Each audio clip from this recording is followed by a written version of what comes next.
Next vote ಹಾಕಿಂದ ಅವ್ರ ಮನೆಗೆ ಹೋದ್ರೆ ಇದು 5 ವರ್ಷ ನಾನು ರಾಜಕೀಯದಲ್ಲಿರೋವ, ನಂತರ ನಾನು ರಾಜಕೀಯ ಮಾಡಂಗಿಲ್ಲ, ನೀವು ಏನು ಕೇಳಿದ್ದು ನಾವು ಪ್ರಣಾಳಿಕೆದಾಗ ಏನು ಕೇಳಿದ್ದು ನಾವು ಕೊಡಂಗಿಲ್ಲ, ನನ್ನ ಮನೆ ಬಾಗಿಲಿಗೆ ನೀವು ಬರಬೇಡ ಅಂತೇಳಿ ಖಂಡಿತವಾಗಿ ಹೇಳಿ ಕಳಿಸಿದ ಮನುಷ್ಯ ಅದು. ಯಾರಿಗೆ ಹೇಳಿದ್ವಿ ಅಂದ್ರೆ ಅವ್ರ ಹೆಸರು ಕೂಡ ನಾನು ಹೇಳಕ್ಕೆ ಇಷ್ಟಪಡ್ತೀನಿ. ಅವ್ರ ಹೆಸರು ಮಕ್ಬೂಲ್ ಭಗವಾನ್ ಅಂತ ಹೇಳಿ. ಈ ಸಲ ಆಕಾಂಕ್ಷಿ ಇದಾರ. ಈ ಸಲ ಅವರಿಗೆ ಕಾಂಗ್ರೆಸ್ ಟಿಕೆಟ್ ಕೊಟ್ರೆ ಅವ್ರು ಇಲೆಕ್ಷನ್ ಮಾಡ್ತಿರೋ ಇಲ್ಲೋ? ಇಲ್ಲ, ಮಾಡಂಗಿಲ್ಲ. ಖಂಡಿತವಾಗಿ ಹೇಳ್ತೀವಿ, ನಾವು ಮಾಡಂಗಿಲ್ಲ.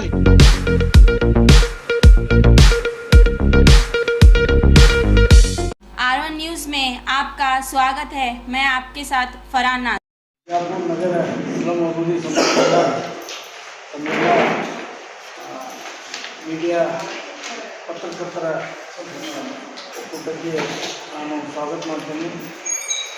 ನಮ್ಮ ಪತ್ರಿಕಾಗೋಷ್ಠಿಯಲ್ಲಿ ನಿರ್ಮಲಾ ಹೊಸಮನಿ ಅವರು ಮತ್ತು ರವಿಶ್ರೀ ಹಿರೇಮಠ ಅವರು ಮತ್ತು ಮೀನಾಕ್ಷಿ ಕಾಲೇವಾಲ್ ಅವರು ಮತ್ತು ನಮ್ಮ ಅರುಣಾ ಪೂಜಾಳ ಅವರು ಮತ್ತು ನಮ್ಮ ಮುತ್ತು ಗೋವಿಯವರು ಮತ್ತು ಸಿದ್ಲಿಂಗಯ್ಯ ಹಿರೇಮಠ ಅವರು ಅವೆಲ್ಲರೂ ಪಾಲ್ಗೊಂಡಿವಿ. ಇದರಲ್ಲಿ ತಮಗೆ ಹೇಳಬೇಕಂದ್ರೆ ಸ್ವಲ್ಪ ಜನರ ಪ್ರಣಾಳಿಕೆ ಇದು 2023 ಸಂವಿಧಾನ ಉಳಿಸಿ ಬಹುತ್ವ ಕರ್ನಾಟಕ ರಕ್ಷಿಸಿ ವಸತಿ ನಗರ ಉದ್ಯೋಗ ಖಾತ್ರಿ ಮತ್ತು ಬಡತನ ಮುಕ್ತಿಗಾಗಿ. ಎಲ್ಲರಿಗೂ ಹೇಳಬೇಕಂದ್ರೆ ಕರ್ನಾಟಕದಲ್ಲಿ BJP ಆಡಳಿತ ನಿರ್ಮಾಣಿತವಾಗಿರುವ ದೋಷ, ಅಸಹಾಯ, ಜಾತಿ, ಧರ್ಮ, ಅಸಮಾನತೆ, ಬಡವರ ಮತ್ತು ಶ್ರೀಮಂತರ ಅಂತರವಾಗಿ ಸೃಷ್ಟಿ ಮಾಡಲಾಗಿದೆ. ಸಾರ್ವಜನಿಕರ ಶಾಂತಿ ತೋಟ ಕರ್ನಾಟಕ ನಿರ್ಮಾಣ ದೊಡ್ಡ ಆಘಾತಕಾರಿಯಾಗಿದೆ. ಇಂದಿನ ಕರ್ನಾಟಕ ರಾಜಕೀಯ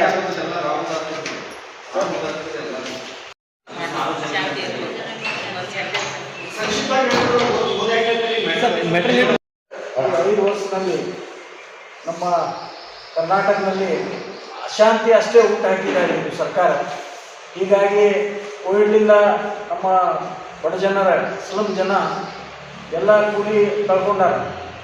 ಇದಕ್ಕೆ ಮತ್ತು ಬೆಲೆ ಏರಿಕೆ ಮಾಡಿ, ಉದಾಹರಣೆಗೆ ಗ್ಯಾಸ್ ಆಗಲಿ, ಕಾಳಕರಿ ಆಗಲಿ, ಇವೆಲ್ಲ ಗಗನಕ್ಕೆ ಹೋಗಿದ್ದರಿಂದ ನಮ್ಮ ಜನ ತತ್ತರಿಸಿ ಹೋಗಿದ್ದಾರೆ. ಅದಕ್ಕಾಗಿ ಈಗ 2023 ಏನು ಚುನಾವಣೆ ಬಂದಾದ ಅದರಲ್ಲಿ ಜನರಿಗೆ ಒಳ್ಳೆ ಆಗುವ ಉದ್ದೇಶದಿಂದ ಯಾವ ಪಾರ್ಟಿ ಮುಂದೆ ಬರ್ತದೆ ಅವರಿಗೆ ನಾವು ಒಂದು ಅಡ್ವಾನ್ಸ್ ಆಗಿ ನಮ್ಮ ಈ ಬೇಡಿಕೆ ಅದಾವ, 12 ಬೇಡಿಕೆ ಅದಾವ, ಇದು ತಾವು ತಮ್ಮ ಪ್ರಣಾಳಿಕೆಯಲ್ಲಿ ಹಾಕಿ ನಮಗೊಂದು ಆಸೆ ಹುಟ್ಟಿಸುವಂಗೆ ಮಾಡ್ತಾರಂದ್ರೆ ನಮ್ಮ ಮತ ತಮ್ಮ ಪಕ್ಷಕ್ಕೆ ಅಂಟಿಸಿ ನಮ್ಮ ಇದೇ ಪೂರ ಕರ್ನಾಟಕದಲ್ಲಿ ಎಲ್ಲ ಜಿಲ್ಲೆಗಳಲ್ಲಿ ನಾವು ಪ್ರೆಸ್ ಮೀಟ್ ಮಾಡಿ ಅವರಿಗೆ ಒಂದು ನಮ್ಮ ಕಡೆ ಗಮನ ಸೆಳೆಯಲಾಕ ಒಂದು ಒತ್ತಾಯ ಮಾಡಲಾಗ್ತೀವಿ ಸರ್.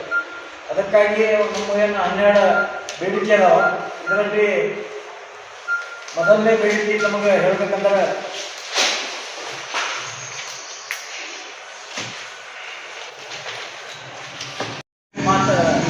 ಮಾತ್ರವೇ ಇದರಲ್ಲಿ ಸ್ಲಮ್ ಜನರ ಅಭಿವೃದ್ಧಿ ಸ್ಥಾನ ಯಾಕಿಲ್ಲ ಅಂತ ನಾವು ಕೇಳೋದು. ರಾಷ್ಟ್ರೀಯ ಕಾಂಗ್ರೆಸ್ ಕರ್ನಾಟಕ ಘಟಕದಿಂದ 23 ಚುನಾವಣೆಗೆ ಗೃಹಲಕ್ಷ್ಮಿ, ಅನ್ನಭಾಗ್ಯ ಮತ್ತು 200 ಯೂನಿಟ್ ಉಚಿತ ವಿದ್ಯುತ್ ಗ್ಯಾರಂಟಿ ಕಾರ್ಡ್ ಶ್ರೀಮಂತ ಮತ್ತು ಮಧ್ಯಮ ವರ್ಗಗಳಿಗೆ ಬಯಲು ಚುನಾವಣೆ ತಂತ್ರವಾಗಿದೆ. ಸ್ಲಮ್ ಜನರಿಗೆ ಅದರಲ್ಲಿ ಏನು ನಮಗೆ ಅವಕಾಶ ಇಲ್ಲ. ಮತ್ತು ಇದು ಪಂಚರತ್ನ ಘೋಷಣೆ JDSನವ್ರು ಮಾಡತ್ತಾರ, ಅದರಲ್ಲಿನೂ ನಮ್ಮ ಸ್ಲಮ್ಗೆ ಪರಿಗಣಿಸಲಿಲ್ಲ ಅವರು.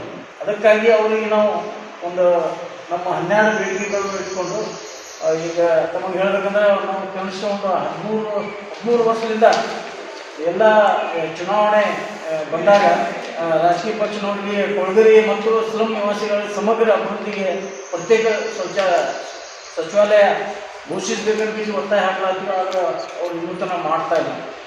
ಮತ್ತು 2ನೇ ಬೇಡಿಕೆ ಸ್ಲಮ್ ಜನರ ಅಭಿವೃದ್ಧಿ ನಿಗಮ ಸ್ಥಾಪನೆ ಆಗಬೇಕು ಅಂತ ನಾವು ಒತ್ತಾಯ ಹಾಕಲಾಗ್ತೀವಿ. ಮತ್ತು 3ನೇ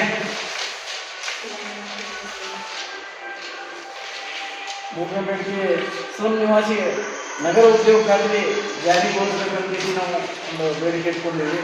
ಮತ್ತು 4ನೇ ಬೇಡಿಕೆ ಏನಂದ್ರೆ ರಾಜ್ಯ ವಸತಿ ಹಕ್ಕು ಕಾಯ್ದೆ ಜಾರಿಗೆ ಆಗಬೇಕಂತ ಒಂದು ಬೇಡಿಕೆ ಇದೆ ನಮ್ಮದು. ಮತ್ತು 5ನೇ ಬೇಡಿಕೆ ರಾಜ್ಯದಲ್ಲಿ 3,36,00,000 ಸ್ಲಮ್ ಕುಟುಂಬಗಳ ಹಕ್ಕುಪತ್ರ ಕ್ರಿಯೆ ಮಾಡುವ ಮೂಲಕ ಭೂ ಮಾಲೀಕತೆ ನೀಡಬೇಕು ಅಂತಿಸಿ ಒಂದು ಬೇಡಿಕೆ ಇದೆ. ಮತ್ತು 6ನೇ ಬೇಡಿಕೆ ನಮ್ಮದು ಸ್ಲಮ್ ಜನರಿಗೆ ಉಚಿತವಾಗಿ ಮನೆ ನಿರ್ಮಾಣ ಸಬ್ಸಿಡಿ ಹೆಚ್ಚು ಮತ್ತು ಜನರ ನಿರ್ಮಿಸಿಕೊಳ್ಳುವ ಯೋಜನೆ ಜಾರಿಗಾಗಬೇಕಂತಿಸಿ ಒಂದು ಬೇಡಿಕೆ ಇದೆ. 7ನೇದು ರಾಜ್ಯದಲ್ಲಿರುವ ಖಾಸಗಿ ಮಾಲೀಕ ಕೊಳಚೆ ಪ್ರದೇಶಗಳು ಹಕ್ಕುಪತ್ರ ನೀಡಬೇಕು. ಯಾಕಂದ್ರೆ ಹಕ್ಕುಪತ್ರ ಈಗ ಎಲ್ಲರಿಗೂ ಕೊಡತ್ತಾರೆ ಸರ್, ಆದ್ರೆ ಮಾಲೀಕ ಜಾಗದಲ್ಲಿ ಇರುವ ಸ್ಲಮ್ಗಳು ಘೋಷಣೆ ಆಗ್ಯಾವ. ಸ್ಲಮ್ನಲ್ಲಿ ಅದು ಎಲ್ಲ ಸ್ಲಮ್ಮಿನ ಕಾನೂನು ಪ್ರಕಾರ ಘೋಷಣೆ ಆಗ್ಯಾವ, ಆದ್ರೆ ಅವರಿಗೆ ಹಕ್ಕುಪತ್ರ ಕೊಡಲ್ಲಿ ಹಿಂದೆ ಮಾಡ್ಲಾತಾರೆ. ಇದು ಆದಷ್ಟು ಬೇಗ ಅವರಿಗೆ ಕೊಡಬೇಕಂತ. ಮತ್ತು 8ನೇ ಬೇಡಿಕೆ ನಗರ ಲ್ಯಾಂಡ್ ಬ್ಯಾಂಕ್ ನೀತಿ ಜಾರಿಗೆ ಆಗಬೇಕು ಮತ್ತು ನೆಲಬಾಡಿಗೆ ಸ್ಲಮ್ಗಳಿಗೆ ನೀತಿ ಘೋಷಿಸಬೇಕು ಅಂತ ಒಂದು ಬೇಡಿಕೆ ಇದೆ. 9ನೇ ಬೇಡಿಕೆ ನಮ್ಮದು ರಾಜ್ಯ ಸಾರ್ವಜನಿಕ ಪಡಿತರ ವ್ಯವಸ್ಥೆ ಬಲಗೊಳಿಸಬೇಕಂತ ಒಂದು ಬೇಡಿಕೆ ಇದೆ.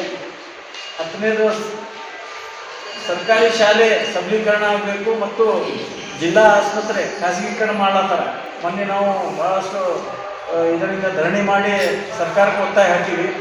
ಕರ್ನಾಟಕದಲ್ಲಿ 9 ನಮ್ಮ ಏನು ಆಸ್ಪತ್ರೆಗಳನ್ನು ಪ್ರೈವೇಟೈಸೇಷನ್ ಮಾಡ್ಲಾಗ್ತದೆ, ಅದು ಆಗಬಾರ್ದು ಅಂತ ಒಂದು ಬೇಡಿಕೆ ಇದೆ.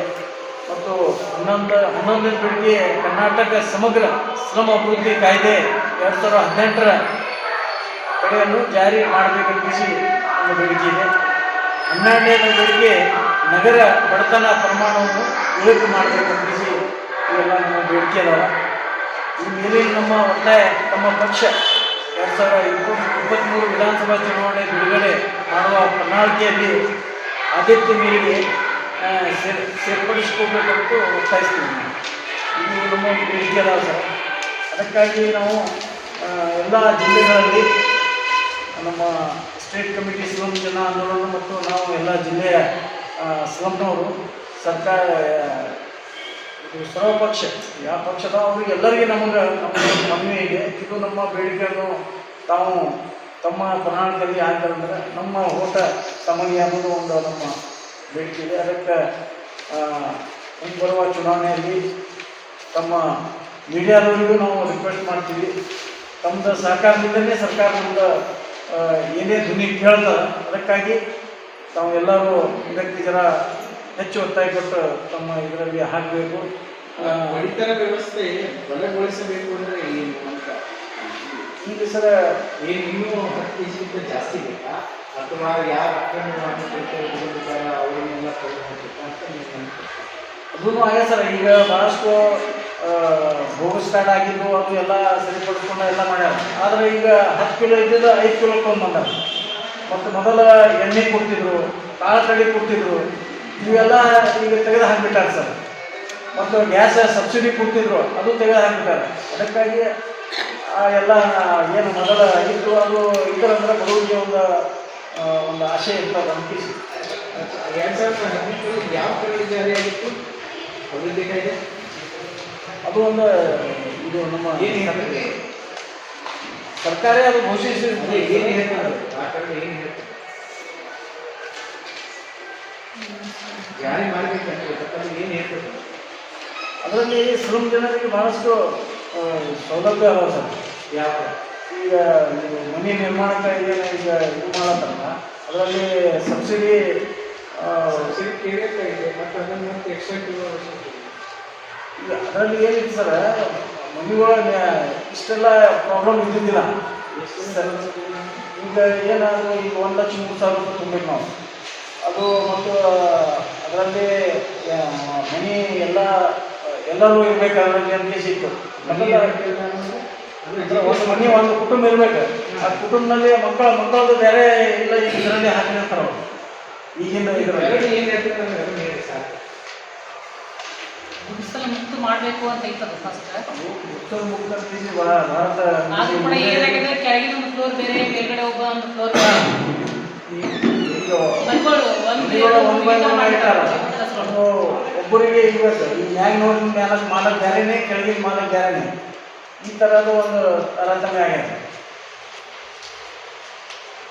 ಬಿಜಾಪುರ ಬಡತನ ಪ್ರಮಾಣ ಎಷ್ಟು ಗೊತ್ತಿಲ್ಲ, ನಗರ ಬಡತನ ಪ್ರಮಾಣವನ್ನು ಕಡಿಮೆ ಮಾಡಬೇಕಂತ ಎಷ್ಟು ಎಷ್ಟು ಪಾಪ್ಯುಲೇಷನ್ ಬಿಜಾಪುರ ಪಾಪ್ಯುಲೇಷನ್ 3 ಲಕ್ಷಕ್ಕಿಂತ ಹೆಚ್ಚದ ಸರ್. ಆದ್ರೆ ನಮ್ಮ ಸ್ಲಮ್ಮಿನ ಜನ 45% ಅದ.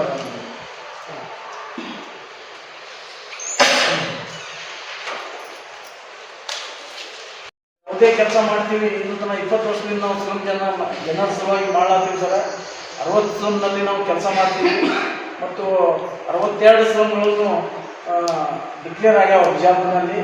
ಮತ್ತು ಅವ್ರಿಗಾಗಿ ನಾವು ಕೆಲಸ ಮಾಡ್ತಿರ್ತೀವಿ. ಮತ್ತು ಯಾವುದೇ ಧರಣಿ ಆಗಲಿ ಅಥವಾ ಹೋರಾಟ ಆಗಲಿ ಅಥವಾ ಏನೇ ಮೆಮೊರಂ ಕೊಡೋದಾಗಲಿ ಇದು ನಾವು ಕೊಟ್ಟಿವಿ ಅಂದ್ರೆ ತಮ್ಮ ಪೇಪರ್ನಲ್ಲಿ ಮತ್ತು ಮೀಡಿಯಾನಲ್ಲಿ ಜರ ಒಳ್ಳೆ ರೀತಿಯಲ್ಲಿ ತಾವು ಸಹಕಾರ ಮಾಡಿದ್ರೆ ಸರ್ಕಾರ ಅದರಲ್ಲಿ ಗಮನ ಸೆಳೆಯುತ್ತದೆ. ಅದಕ್ಕೆ ತಾವು ಯಾವಾಗಲೂ ನಾವು ಕೊಡುವಾಗ ತಮ್ಮ ಸಪೋರ್ಟ್ ನಮ್ಮ ನಿಲ್ಲಿಸಿ ನಾವು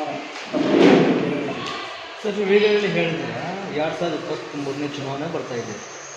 ಈಗ ನಿಮ್ಮ ಬೇಡಿಕೆ ಅವ್ರು ಬಿ ಜೆ ಪಿ ಅವರು ಹಿಡಿಸಿದ್ರೆ ಅಲ್ಲಿ ಬಿ ಜೆ ಪಿ ಹೋಗ್ತೀರಿ ನೀವು? ಬಿ ಜೆ ಪಿಯವರು ಇದು ಎಲ್ಲ ಹೋಗ್ತಾರಂದ್ರೆ ನಾವು ಬಿ ಜೆ ಪಿಗೆ ಹೋಗಿ ಕೊಡ್ತಿರ್ತೀವಿ.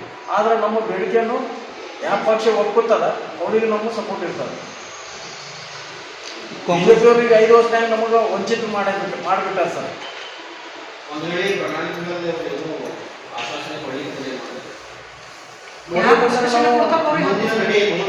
ಮುಂದಿನ ನಮ್ಮ ಕೋಟೆ ನಾವು ಯಾವುದೇ ಪಕ್ಷಕ್ಕೆ ಹಾಕಲ್ಲ, ಇದು ನಮ್ಮ ನಿರ್ಣಯ. ನಿಮ್ಮದೇ ಪಕ್ಷ ಕಟ್ತೀರಿ? ಇಲ್ಲ ಇಲ್ಲ, ಓಟ್ ನಾವು ಬೇರೆಯವರಿಗೆ ಲೋಟನಾಗ ಹಾಕ್ತೀವಿ. ಓಟೆ ಹಾಕಲ್ಲ ಅಂಬಿಸೊಳಗೆ ಲೋಟನಾಗ ನಾವು ಓಟ್ ಹಾಕ್ತೀವಿ. ಯಾರಿಗೆ ಹಾಕ್ತೀರಿ? ಯಾವ ಪಕ್ಷಕ್ಕೆ ಹಾಕ್ತೀರಿ? ಯಾವ ಪಕ್ಷಕ್ಕೆ ಹಾಕ್ತೀರಿ? ಪಕ್ಷ ಇಲ್ಲ.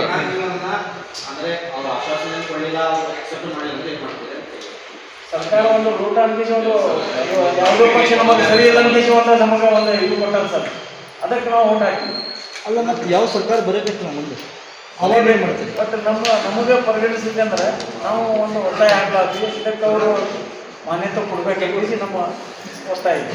ಈಗ 2018 ನಿಮ್ದೇನೈತಿ, ಬಿ ಜೆ ಪಿ ಗೌರ್ಮೆಂಟ್ ಯಾವುದೂ ಬೇಡಿಕೆಗಳನ್ನು ಈಡೇರಿಸಿಲ್ಲ. ಆದರೆ 2023 ನಿಮಗೆ ಇದು ಮಾಡ್ತೀನಿ ಅಂತ ಹೇಳ್ತಾರೆ ಅವರು, ಆದ್ರೆ ಮುಂದೆ ಮಾಡಲ್ಲ. ಅವಾಗ ಹೆಂಗೆ ಅವರು ಮಾಡ್ತಾರೆ? ತಮ್ಮ ಪ್ರಣಾಳಿಕೆಯಿಂದ ಬಂದ್ರಂದ್ರೆ ನಾವು ಅವರಿಗೆ ಕೇಳಾಗ ಹಾಕ್ತಿರ್ತಾರೆ. ಈಗ ಕಾಂಗ್ರೆಸ್ನವರು ಮಾಡ್ತೀನಿ ಅಂತಾರೆ, ಈಗ ಹಾಕ್ಬೇಕಂದ್ರೆ ಅದು ಪ್ರಣಾಳಿಕೆಯಿಂದ ಬಂತಂದ್ರೆ ಅದಕ್ಕೆ ನಾವು ಕೇಳಾಗ ನಮಗೊಂದು ದಾರಿ ಇರ್ತದೆ ಅನ್ನೋದು ನಮ್ಮ ಒಂದು ಬೇಡಿಕೆ. ಎಲ್ಲರೂ ನಮಸ್ಕಾರ. ನನ್ನ ಹೆಸರು ರಾಜೇಶ್ವರಿ ಮಠಪತಿ ಅಂತ. ನಾನು ಹೇಳಬೇಕಾಗಿದ್ದು ಇಷ್ಟೇ, ಯಾವ ಪಕ್ಷೇ ಬರಲಿ ಯಾರೇ ಬರಲಿ ಅದು ಪ್ರಶ್ನೆ ಇಲ್ಲ. ನಾವು ಓಟ್ ಹಾಕೋದು ನಮ್ಮ ಧರ್ಮ ನಾವು ಹಾಕ್ತದ್ದು ಪ್ರಶ್ನೆ ಇಲ್ಲ. ಬಟ್ ನಾವು ಬಡವರಿಗೋಸ್ಕರ ನಾನು ಕೇಳ್ತಾ ಇರೋದು, ಈಗ ಸ್ಲಮ್ ಬೋರ್ಡ್ಲಿಂದ ಮನೆಗಳು ಸ್ಟಾರ್ಟ್ ಆಗ್ಯಾವು. ಆಗಿನ ಮತ್ತೆ 2 ವರ್ಷ ಆಯಿತು. ಕೆಲವೊಂದು ಜಾಗದಾರ ಓಣಿ ಆಗಿರ್ಬೋದು, ಬೇರೆ ಬೇರೆ ಏರಿಯಾಗಳಲ್ಲಿ ಇದ್ದ ಮನೆಗಳನ್ನೇ ಕೆಡಿ ಹೊಸ ಮನೆಗಳನ್ನು ಕಟ್ತೀವಿ ಅಂತ ಮಾಡಿ ಈಗ ಪೂರ್ತಿ ಕಂಪ್ಲೀಟಾಗಿ ನಿಲ್ಲಿಸ್ಬಿಟ್ರೆ ಕೆಲಸ. ಮೊದಲೇನು ಮಾಡಿದ್ರು, ಸಂಸ್ಥೆಯವರು ತೊಗೊಂಡ್ರು, ಕೆಲವೊಂದು ಕೆಲಸಗಳು ಮಾಡ್ಲಾಗ್ತಿದ್ರು. ಇವಾಗ ಬಂಡಿ ಅಂತ ಬಂದಿದ್ದಾರೆ, ನಿಮ್ಗೆ ಗೊತ್ತಿದ್ರು ಇರಬಹುದು. ಇವಾಗ ಅವ್ರು ಕೆಲವೊಂದು ವರ್ಕ್ಗಳು ತೊಗೊಂಡ್ರೆ ಎಲ್ಲ ಕೆಲಸ ಸ್ಟಾಪ್ ಆಗಿಬಿಟ್ಟ. ಈಗ ಹೇಳ್ಬೇಕಾದ್ರೆ ನನ್ನ ಮನೆ ಕೂಡ ಸ್ಟಾಪೇ ಇದೆ ಇವಾಗ ಹೇಳ್ತದೆ ಕೆಲಸ. ಅದಕ್ಕಾಗಿ ನಾನೇ ಇದನ್ನು ಕರೆಸ್ಬೇಕಂತ ವಿಚಾರ ಇತ್ತು. ಇವತ್ತು ಒಳ್ಳೇದಾಯಿತು, ಸರಿ ಕರೆಸಿದ್ದಾರೆ. ಇವತ್ತು ನನಗೊಂದು ಹೇಳಿಕೊಂದು ಅವಕಾಶ ಇತ್ತು. ಎಲ್ಲ ಬಡವರು ಯಾಕಂದ್ರೆ ಇವಾಗ ಬಾಡಿಗೆ ಮನೆ ಹೋಗ್ಬಿಟ್ರೆ ಸರ್, ಬೇರೆ ಬೇರೆ ಕಡೆ ಹೋಗ್ಬಿಟ್ರೆ ಇರ್ಲಿಕ್ಕೊಂದು ಅವ್ರಿಗೆ ಆಸರೆ ಅಂತ ಇಲ್ಲ. ಈಗ ಕೆಲಸ ಇಲ್ಲ, ಏನಿಲ್ಲ ಬಡವರಿಗೆ. ಈಗ ಆ ಪರಿಸ್ಥಿತಿ ಆಗ್ಯದ.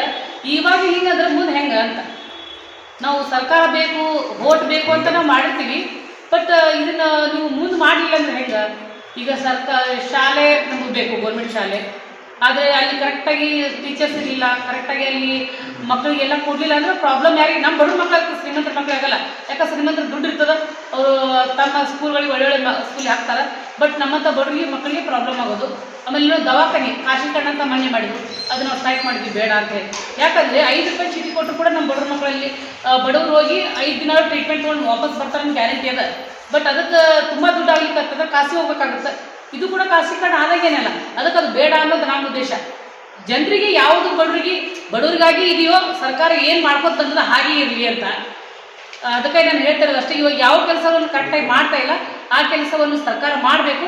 ಈ ನಮ್ಮ ಪ್ರಣಾಳಿಕೆ ಯಾವ ಸರ್ಕಾರ ಒಪ್ಕೊಳ್ಳುತ್ತೆ ಅವರಿಗೆ ನಮ್ಮ ವೋಟ್ ಸಿದ್ಧ. ಕಳಪ ಕಾಮಗಾರಿಗಳು ಯಾವ ಮಾಡಬಾರ್ದು. ಇವರು ಅಷ್ಟೇ ಕೆಲವೊಂದು ವರ್ಕ್ ನಡೆದವ್ರು ನಾನು ಇಲ್ಲ ಅಂತ ಹೇಳ್ತಾ ಇಲ್ಲ. ಬಟ್ ಇನ್ನು ಯಾವ ಕೆಲಸ ಪೆಂಡಿಂಗ್ ಇದೋ ಆ ಕೆಲಸ ಆಗಬೇಕು. ಈಗ ಮನೆಗಳನ್ನು ಇಟ್ಟಿರ್ತಾರೆ, ಸ್ಲಮ್ ಜನರಿಗೆ ಮನೆಗಳನ್ನು ಇಟ್ಟಿರ್ತಾರೆ ಸರ್ಕಾರದವರು. ಆ ಮನೆಗಳನ್ನ ತಮ್ಮ ಹೆಸರಲ್ಲಿ ತಗೊಂಡು ಬಟ್ ಬೇರೆಯವ್ರಿಗೆ ಮಾಡಿಕೊಟ್ಟು ಆ ಸ್ಲಮ್ಮಲ್ಲಿ ಇರ್ತಾರೆ ಕೆಲವು ಜನ, ಅವ್ರಿಗೆ ಏನು ಗಾಂಧಿನಗರನ ಹೋಗಿ ಹೌದು. ಈಗ ಆಶ್ರಯ ಅವ್ರಿಗೆ ಒಂದು ಮನೆ ಇಟ್ಟಿರ್ತಾರೆ ಸರ್ಕಾರದಿಂದ, ಅದನ್ನು ಬಾಡಿಗೆ ಏರಿಸಿ ಮತ್ತು ಅವ್ರು ಸ್ಲಮ್ದಲ್ಲಿ ಇರ್ತಾರೆ. ಮನೆ ಬಾಡಿಗೆ ಕೊಟ್ಟರೆ ಇಲ್ಲಿ ದಿವಸ ಬರ್ತಾರೆ ಅಂತೇಳಿ ಮತ್ತು ಅವ್ರಿಗೆ ಏನು ಹೇಳ್ತಾರೆ ಮತ್ತೆ ಈಗ ಸರ್ ತಾವು ಹೇಳೋದು ಬರೋಬ್ರಿ. ಆದ್ರೆ ತಾವು ಅಲ್ಲಿ ಹೋಗಿ ನೋಡಿದ್ರೆ ಅವ್ರು ಏನು ಸೌಲಭ್ಯ ಕೊಡಬೇಕಾಗಿತ್ತು, ಇನ್ನೂ ತನಕ ಗಟರ್ ಆಗಿಲ್ಲ, ರೋಡ್ ಆಗಿಲ್ಲ, ಲೈಟ್ ಇಲ್ಲ, ಜಲ ಇಲ್ಲ. ಅದಕ್ಕೆ ಹೇಳಿಲ್ಲ ಸರ್ ಅದು ಬದುಕಲಿಕ್ಕೆ ಕಷ್ಟ ಐತಿ. ಬಸವನಗರದಾಗ ಮಾಡ್ಲಿಕ್ಕೆ ಕೆಲಸ ಇಲ್ಲ, ಸಿಟಿಗೆ ಬರ್ಬೇಕಾಗಿಂದ ಜನ. ಮೇಡಮ್ ನಾನು ಅದ್ರ ಬಗ್ಗೆ ಒಂದೇ ಇಲ್ಲ, ಅಲ್ಲಿ ಯಾವುದೂ ಸೌಲಭ್ಯ ಇರೋದಕ್ಕೆ ಕೆಲವೊಂದು ಜನ ಹೋಗಿಲ್ಲ ಸರ್. ಕೆಲವೊಬ್ರು ತಾವು ಹೇಳ್ದಂಗೆ ಹಂಗೆ ಮಾಡಿ ಬಾಡಿಗೆ ಕೊಡ್ತಾರಂದ್ರೆ ಅದು ಕ್ಯಾನ್ಸಲ್ ಮಾಡಿ ಸರ್ಕಾರ ಸ್ಲಮ್ ಬೋರ್ಡಿಗೆ ಒಂದು ಇದು ಇದೆ. ಅಂಥವ್ರು ಯಾರಾದ್ರೂ ಕಂಡು ಬಂದ್ರೆ पुस्तकदास नहीं नहीं नहीं ಕೆಲಸ ಇಲ್ಲ ಅಲ್ಲಿ. काम में वो सिटी आना पड़ता हूँ, इसकी वजह से अभी रोजाना 20 रुपए देना, वहाँ से यहाँ 20 रुपए, यहाँ से वहाँ 20 रुपए, इस वजह से वहाँ भाड़ा चढ़ा के तो 2000 रुपये उनको ही मिलता है, उनका काम यहाँ चलता है। इस वजह से वो भाड़े से चढ़ा करते हैं, मगर वो घर नहीं चाहिए बोल के नहीं, घर होना उनको, रहने के लिए घर होना ना उनको, इसलिए उनको भाड़ा चढ़ा के तो 2000 उनको मिलता है, उनका भाड़ा और ऑटो आने जाने का खर्चा में उनको बचता है। और हाँ, और उनको यहाँ काम जाने के लिए उनको पैसे भी मिलता है। वही बोलते ना भाई।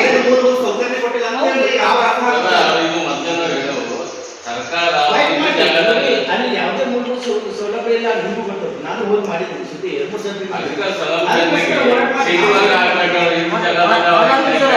ಈಗ ಉದಾಹರಣೆಗೆ ಇವರು ಬಂಡಿಯವ್ರ ಹೆಸರು ತೊಂದ್ರು, ಅವ್ರು ಬಿಜಾಪುರದಲ್ಲಿ ಬಹಳಷ್ಟು ಕಡೆ ಕಾಂಟ್ಯಾಕ್ಟ್ ತೊಗೊಂಡಾರ. ಈಗ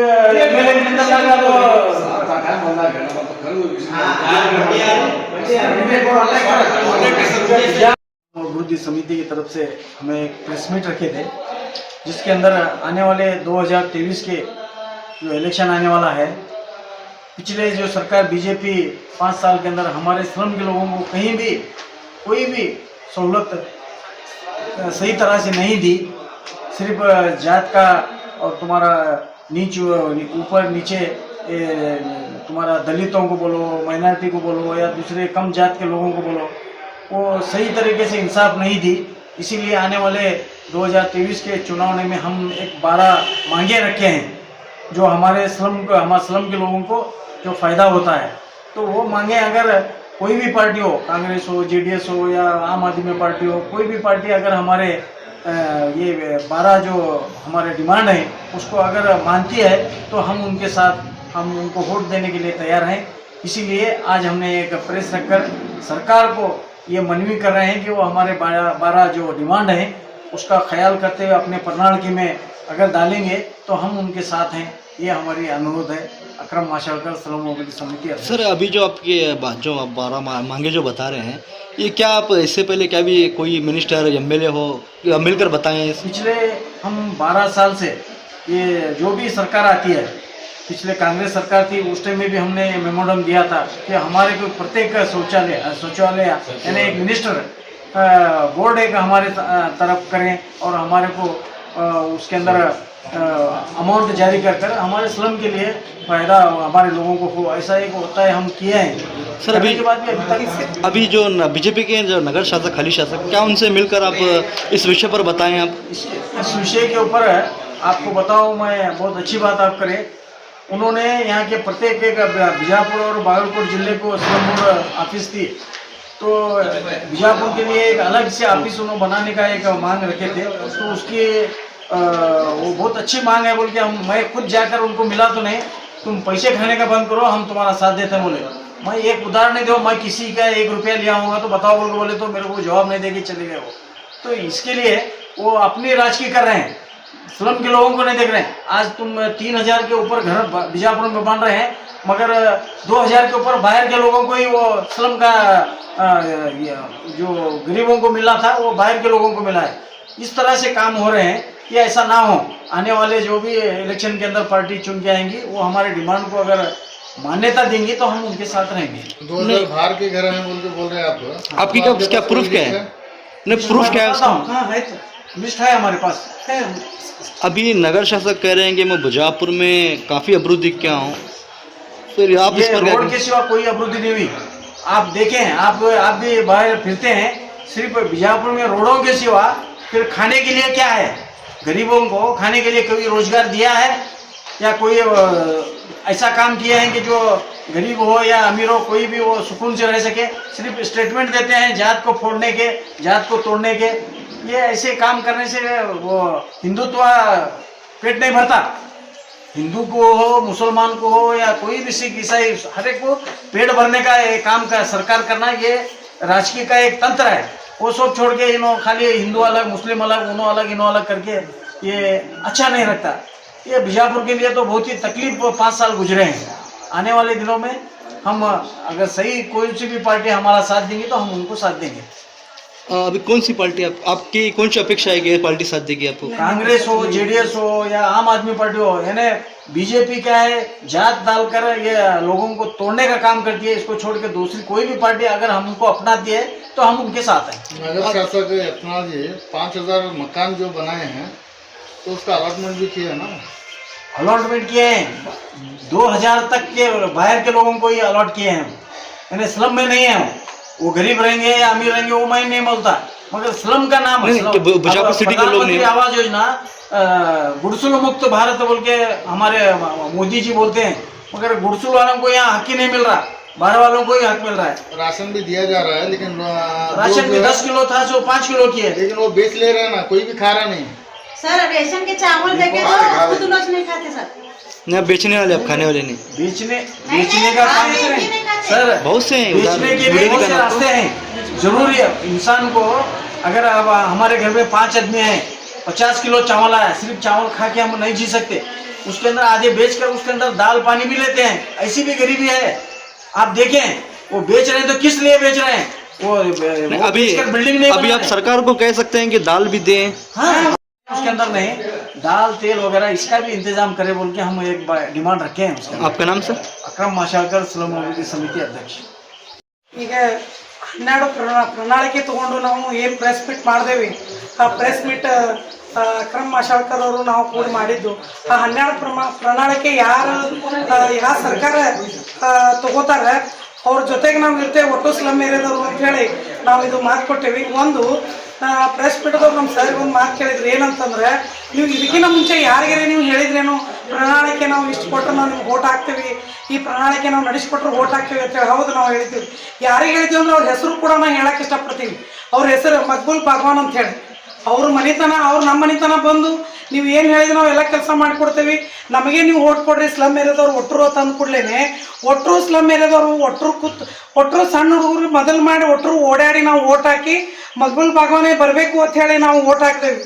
ನೆಕ್ಸ್ಟ್ ಓಟ್ ಹಾಕಿಂದ ಅವ್ರ ಮನೆಗೆ ಹೋದ್ರೆ ಇದು 5 ವರ್ಷ ನಾನು ರಾಜಕೀಯದಲ್ಲಿರೋವ, ನಂತರ ನಾನು ರಾಜಕೀಯ ಮಾಡಂಗಿಲ್ಲ, ನೀವು ಏನು ಕೇಳಿದ್ದು ನಾ ಪ್ರಣಾಳಿಕೆದಾಗ ಏನು ಕೇಳಿದ್ದು ನಾವು ಕೊಡಂಗಿಲ್ಲ, ನನ್ನ ಮನೆ ಬಾಗಿಲಿಗೆ ನೀವು ಬರಬೇಡ ಅಂತೇಳಿ ಖಂಡಿತವಾಗಿ ಹೇಳಿ ಕಳಿಸಿದ ಮನುಷ್ಯ ಅದು. ಅದರ ಸಂಬಂಧ ನಾನು ಏನು ಹೇಳಕ್ಕೆ ಇಷ್ಟಪಡ್ತೀನಿ ಅಂದ್ರೆ, ನಮ್ಮ ಸ್ಲಮ್ ಏರಿಯಾ ಎಷ್ಟು ನಮ್ಮ 38 ಏನು ಸ್ಲಮ್ ಏರಿಯಾಗಳದಾವು.